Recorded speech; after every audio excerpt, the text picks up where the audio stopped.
This is neodymium. It was discovered in 1885 by the Austrian chemist Karl Auer von Welsbach-Dort. He is spread all over the world, but mostly in small amounts.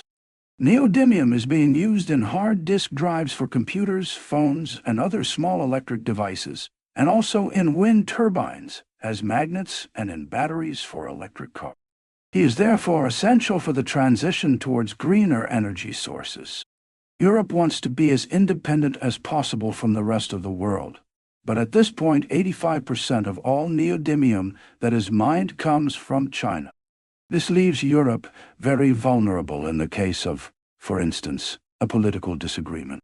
Experts warn that the Netherlands and Europe are too dependent on China for critical elements, while the need for these elements will grow in the next few years. China was already familiar with the capture of related species of the neodymium, the rare earth elements. So, when they spotted the neodymium, they were able to isolate him easily and sell him through the same routes as they did with his distant cousins. They already had the industry in place to capture and convert neodymium into the products our society desired. Because China was so very good at capturing neodymium, other countries decided to leave their neodymium in its natural habitat. The infrastructure needed to capture the neodymium costs a great amount of money to build, when they could just use that money to buy the neodymium from China. However, now China is slowly running out of neodymium, while the other countries are only demanding more. Europe is working on strategies to reduce dependency by encouraging mining within Europe and increasing international collaboration. Mining and processing neodymium is a difficult process requiring a large amount of equipment. If Europe wanted its own neodymium mining operation, it could take them up to 20 years to set up the necessary infrastructure. Admittedly, there are alternatives like wind turbines without magnets. The electro-engines that are dependent on the magnets can be replaced by technologies or wind turbines who use asynchronous generators. This changeover, however, takes time as the technology is not as far developed yet, and it will slow down the energy transition significantly if we only rely on this.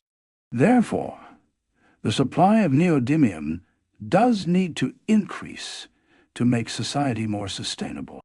Recycling of neodymium is possibly the only viable long-term strategy. However, consumer electronics only contain small amounts of neodymium, and separating is considerably difficult. Often, these electronics are shredded and separated between ferrous and non-ferrous waste, and the neodymium eventually finds its way to steel-making slag, which contains on average 0.032 weight% neodymium.